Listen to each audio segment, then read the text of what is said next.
This is Israeli Technology Founders Speak, a podcast of conversations with successful Israeli high-tech and biotech entrepreneurs. With your host, Avraham Hermon.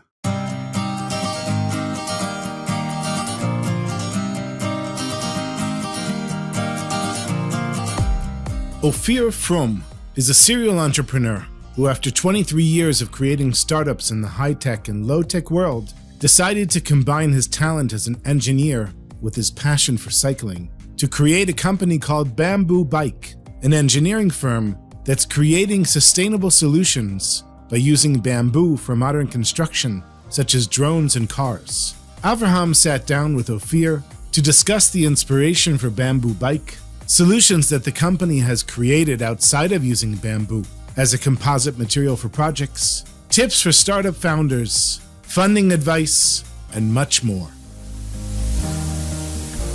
This podcast is a creation of JMB Davis Ben David, an intellectual property law firm serving clients around the world. You have great innovations. We keep them safe. It's not just enough to have a great startup idea. If you don't legally protect your innovations, products, and brand, anyone can claim them as their own. We help you keep your great innovations secure. Learn more by going to jmbdavis.com. That's jmbdavis.com. Today we're going to talk about Bamboo Bike, which is your idea, your company. Tell me a little bit about yourself. I'm 53 years old. My education is electronics and computers. I graduated from the Technion. I'm 27 years in high tech, set up several startups in Israel, in Japan. I started to do business in Japan, in Asia, starting with Japan 21 years ago.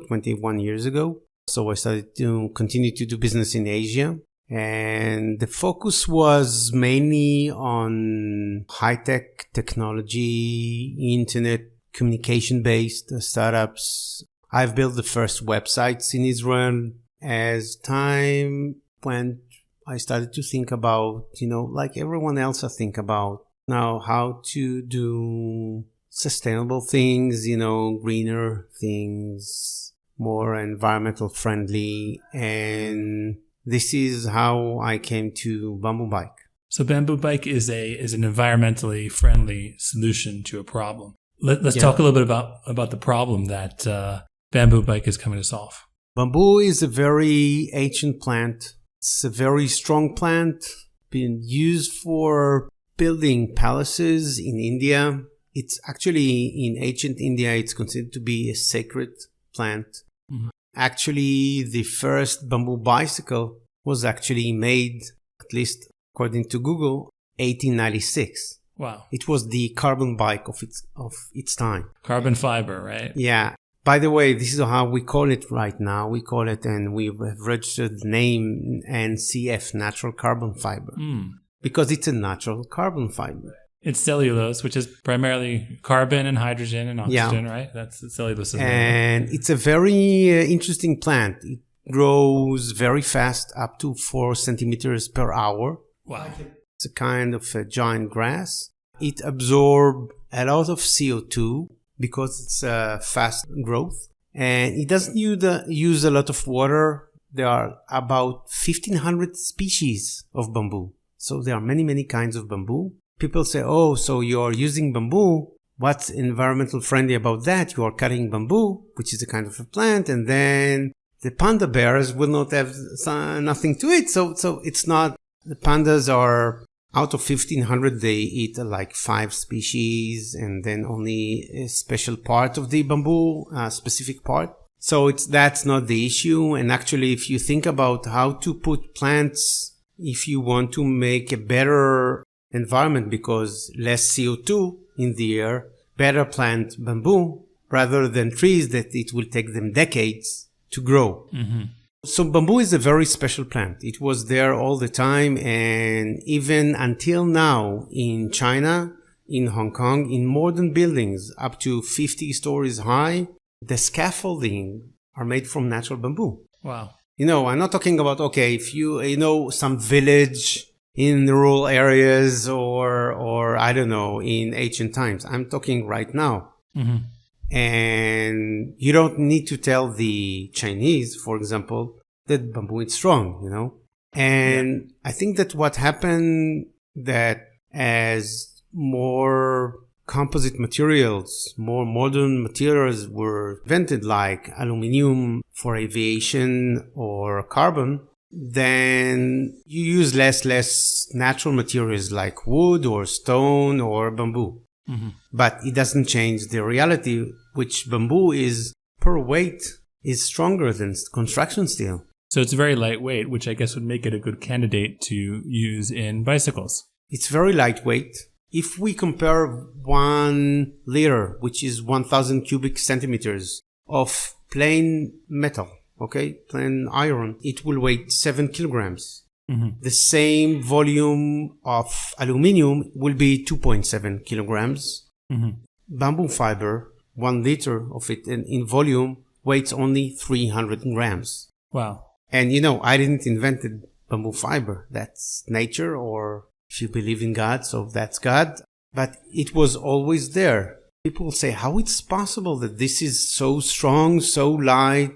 It's not logical that a very ancient natural material will be like that. And I say, you know, there is a field in technology and materials called biomimicking. We are trying to produce something that will be as strong as a spider web because it's very, very strong and it's totally natural. And that's the same with bamboo. Now, another amazing thing about bamboo, which, okay, you say it's very light, it's very strong. Why don't everyone is using that? And the reason is because of the price and not what you think about the price. 1 ton of aluminum cost over $2,000. 1 ton of bamboo poles cost about $20. Wow. And actually, since the industry, how to profit from this is the percentage of what you sell, instead of say, okay, let's say you want to profit something and then add the percentage. But since it's only profiting from the percentage of the product or the material, then no one wants to really do commerce on bamboo. Mm-hmm. So there's less of a market for bamboo just because it's so cheap, you're saying. Yeah. So you're solving an environmental problem because currently there are bicycles and other methods of transportation that are made out of steel, aluminum, and other materials. And you're saying we can use bamboo instead, right? Yeah. So let's talk a little bit about what sort of methods of transportation, what sort of vehicles do you have in mind, or have you been? Well, we started with bicycles because we thought, and this is why we call the company Bamboo Bike, obviously, because we didn't want to build a furniture, chair or a table. We thought about something very cool, like a bicycle. But right now we are in a status that companies are reaching us. For example, I told you regarding the strength per weight for drones, it will be lighter if it will be made from composite bamboo plates and not carbon. And also, the reason that the army is looking for solutions that are sustainable, you will be amazed because carbon and fiberglass are toxic. You don't have a place to bury it. It's a problem. This is why still the crates for bullets, which is something that you use a lot, are still made from wood. Mm-hmm. Because you could dispose of them easily. And you cannot make wooden drones. So we are approached by companies that are looking for sustainable solutions. I can tell you that in 2 months ago, within an online virtual exhibition, EcoMotion, which is the largest e-mobility exhibition in Israel, I was talking with the head of circular economy in BMW, and they have a problem because right now they need, according to the European Union laws, is at least 95% of the car must be recyclable. Wow. 95%, and it's going up. It was 80 something, went 95. I'm not saying that they are doing that, but the material. And so plastic is a big no-no. Right. Even if in psychology, you think about bamboo, oh, maybe it's not so strong, but for things that doesn't have to be so strong, you can put, instead of plastic, some kind of a composite bamboo boards in the dashboard or something like that. what's nice about bamboo, because it's a natural material, it will not be harmed by UV like plastic. Sometimes I talk with people, what do you think? Let's say you have a seat of a bicycle. It will be from plastic or something, or it will be from a natural leather of an animal, like a cow or something. And people say, oh, the natural thing will decay in the plastic. Yes. No, I'm saying the opposite. The plastic seat of the bicycle will be very sensitive to the UV, and the leather that is made from a cow, for example, the cow is living 70 years, under the sun. Nothing happened. So natural materials are actually very strong. I can tell you that the recent project that we are doing right now in India, for example, we understood a year and a half ago that we cannot travel to India because of COVID-19. Then I say, okay, let's put a post on LinkedIn, not advertising, that we're looking for investors and partners in India because we want to solve the e-mobility problem in India. And we got within 2 weeks about 500,000 responses. Wow. So we did something good. Now, you can say 50% of that was because we're talking about April, May, June 2020. All the big investors and managers and CEOs in India were sitting at home doing nothing. And suddenly they read something interesting. But the other 50% was thinking, what is the biggest problem in electric mobility, which is not specifically in India, but also in India, the cost of the electrical vehicle, the range of the electrical vehicle, the lack of charging infrastructure, and the battery lifetime. If I can say one word how to solve it, the word will be efficiency. Now, when we think about the most common vehicle in India, you're talking about a rickshaw, a three-wheeler.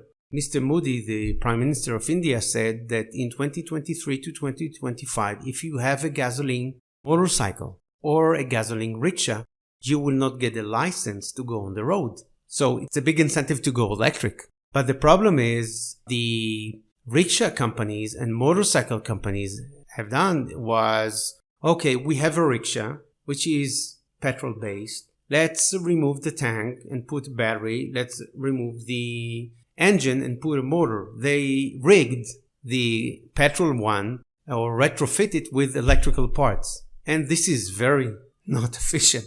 Right, because it was built for a gasoline engine and not for a battery. So it's very heavy. You need a big motor, high power consumption, big battery, very expensive, short range. How short?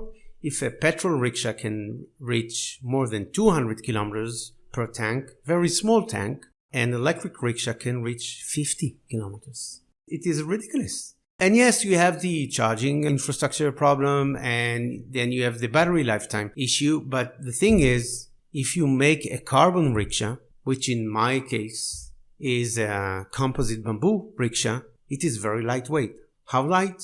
150 kilos instead of half a ton. Wow. Okay, so I don't need to tell you physics. If you have a very light vehicle, you need smaller motor, less power consumption, smaller battery, lower cost, higher range, but then still you have a problem with the infrastructure and the battery lifetime. So to solve that, what we have done, say, okay, with a big rickshaw, heavy rickshaw, the power consumption is so high, we cannot charge it on the way. But if it's a very small rickshaw, regarding a smaller power consumption, sometimes like 1/5 or 1/10 of the power consumption, you can put on the rickshaw. If you look on the rickshaw from the above, you have about 3 square meters roof. You can put a solar panel. Wow. And it will still be lighter than a standard rickshaw. Still. So you can charge when you go. And so you don't need to stop to charge, which is another pattern that we have, but you don't need to stop and charge, and you don't have any range anxiety. And regarding cost per kilometer, at least until now, no one is taxing the sun. Currently, right? Currently, no one is taxing the sun. But then we had the last problem, which was the temperature in India, which is the average is about 40 degrees Celsius, and the battery needs something like 15 to 20. So it's twice the temperature that the battery needs. So the batteries are actually, the cells are being boiled. Mm-hmm. So you get something like half a year to a year warranty on the batteries, which are in rickshaw. Maybe in a car, it's 40%, 30% of the cost. In a rickshaw, it's about 2/3 of the cost. Mm-hmm. So you need a very reliable battery. And we found a way to have a battery that can sustain up to 55 degrees in the shade. Okay, no, I'm not talking under the sun. So we solved that. This is the reason why a lot of investors in India were interested, and we are in negotiations. It's taking a very long time, but we are progressing there. COVID-19 and such. Mm-hmm. Can you talk a little bit about what was the inspiration? Was there some sort of spark that said you woke up one day and said, "Hey"? You're giving me goosebumps. Yes, obviously. I was dealing with high-tech products and services all the time. About 15 years ago, while I was riding my mountain bike, which was back then an aluminum-based one, specialized brand. I got the ability to see your bamboo-based mountain bike. Yeah, this is the current one. So I was riding my bike near kibbutz, and in the entrance of the kibbutz, there was a pile of bicycle junk, and a very old army veteran from the commando. He was from the commando back then, many, many years ago. And he was actually taking used parts of bicycle, polishing them, coloring them, and building something and sell it for $50. Okay. Like statues and things like that? Or no, not statues. Like actual bikes for the kibbutz. Oh, I see. Okay. He was sort of refurbishing. Okay, kibbutz and Carmel. And he said to me, "Ophir, do you have a job for me?" And I got goosebumps as I get every time I'm telling that. And I understood that, Ophir, this person, if he will not have a job, he's very old, maybe he will die. Not everything is high tech. Let's think about making a bicycle. Now I said, okay, sustainable, okay, from junk parts, no, that's not the issue. And I said, okay, you love bicycles. You think about a sustainable solution, and you don't want to bring the parts from China, for example, and you want to employ people here, because back then 200,000 bicycles were imported to Israel, and now it's 3 times as much. Wow. So there is a startup nation, and there is let's be a bicycle nation. We are achieving a lot of success in many, many fields. Then I said, okay, I heard that bamboo is strong. That back there in China, they built scaffolding for buildings from bamboo. Maybe it's good for bicycles. And the first shock was by Googling and see that I've seen a picture of a very old bamboo bicycle in a kind of a museum. But it was written there that the year that it was built was 1896. And this was wow for me. It seems that bamboo was considered to be the carbon of its times. If you wanted to have a very lightweight furniture or a lightweight sport bicycle, it would have been built from bamboo. Actually, the rims of the wheels until the 1940s in sport bicycles were made from bamboo. Wow. And, and then you had aluminum and carbon and other composite materials. So people forgot about bamboo. But that was the moment of inspiration, meeting this guy and deciding to make bamboo bicycle. So did you give him a job in that? Yeah, he was building the first bicycles. He was the one who was building them. Yeah, now he's too old. But from time to time we speak and, and we meet. Because right now we are a kind of an engineering company that are using bamboo as a composite material to do projects. Okay? Mm-hmm. Not just bicycles. But that was the point of inspiration, yes. Let's talk about recommendations that you may have for other people that are in your position. They have some sort of idea. They're founders. They want to start a new company. What sort of advice would you give them from your experience? I have a saying. I don't know if I invented it but I'm saying for any entrepreneur, if you truly believe in yourself, if you truly believe in what you are doing, never give up. No matter how many times you will fail, just really never give up. Then success is assured. Mm-hmm. I'm meeting entrepreneurs that after one trial, say, okay, it will not work, it's not, you cannot think like that. You need to dream. Really, think about the highest possible. I'm not talking about, okay, I want to fly. Let's try to jump from the cliff and see if I can fly, let's be logical. But yes, you need to dream because only then you can achieve something. Let's talk a little bit about funding. You have funding for your company. What tips can you give to entrepreneurs regarding funding? Well, it's totally different 27 years ago and now. Although 27 years ago, we didn't call it startups, we call it projects. 20, 30 years ago, you need to have a lot of money to do something, or you need to have a lot of abilities to do something by yourself without getting a loan from the bank. Right now, you have, and I say to entrepreneurs, you don't need $1 million to start something. You need $1,000 and say, and who doesn't have, a few thousand shekels to put, okay? And people say, no, it's not possible. I said, look, you need a business model. You need someone that will write good thing about you on LinkedIn, Facebook, and a resume, a CV. You need a good presentation. I don't know, maybe even a business plan or something in a website. So people ask me, so how could it be done in $1,000? I said, there is a website, another Israeli startup called Fiverr, okay? And really everything you get for a few bucks. Now, I'm not saying it will not be the polished presentation that you will show to VCs, but you are not going with an idea to a VC. You need to start with something, and this something, you need your own money to start with. If you are not going to put your own money, I don't think you are fit to be an entrepreneur. You need to invest. If you believe in what you do, you need to invest something. And I'm not talking about tens of thousands of shekels, okay?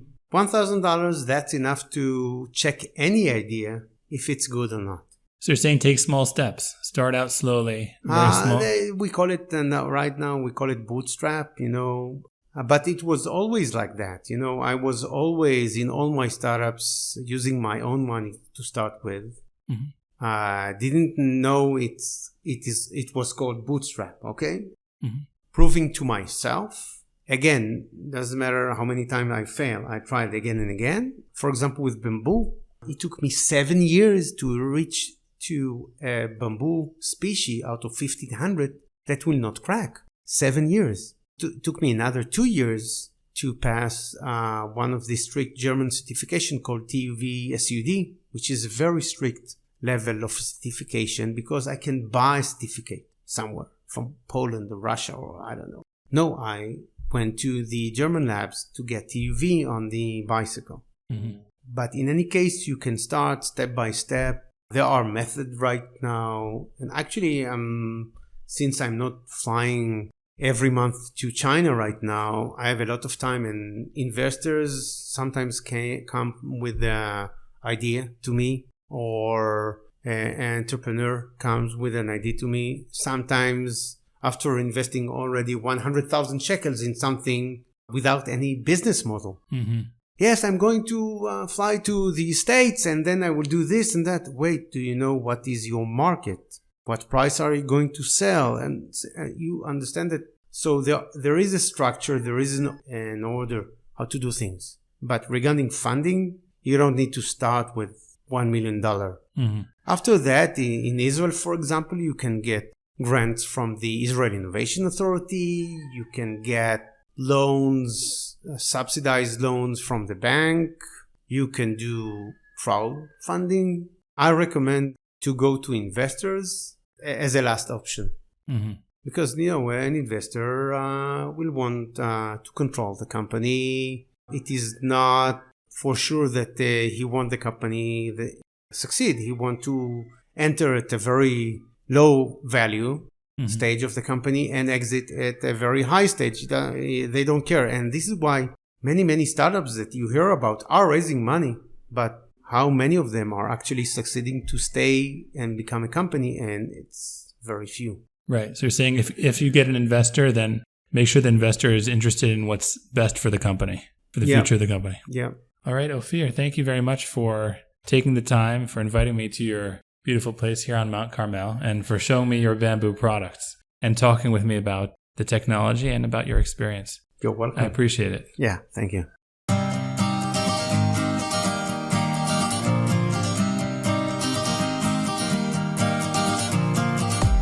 That was Ophir Fromm, a bamboo bike.